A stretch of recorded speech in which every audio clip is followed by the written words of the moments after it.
வணக்கம். நான் safe and safe fire சேஃப்டிருந்து வரேன். என் பேர் நாங்கள் ஃபயர் எஸ்டி யூசர் எப்படி யூஸ் பண்ணுறதுன்னு சொல்லி முதல் 3 பேசிக் காரணங்கள் தேவை. அது என்னென்ன காரணம்னு கேட்டிங்கன்னா, ஒன்று ஃபியூல்ஸ்னா எரிபொருள்னு சொல்லுவாங்க. ரெண்டாவது காற்று ஆக்சிஜன், மூணாவது ஹீட் நெருப்பு. இந்த 3 விஷயமும் ஒரு இடத்துல அதிகமாக ஃப்ளோ ஆச்சுன்னா அந்த இடம் கம்பல்சரி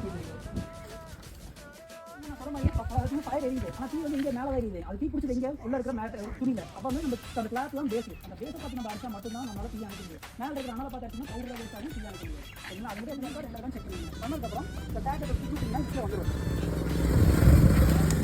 டேக் வச்சுருக்காங்க. இதுக்கப்புறம் இந்த வால் ரெண்டு ஈஸியாக எடுத்துருவாங்க.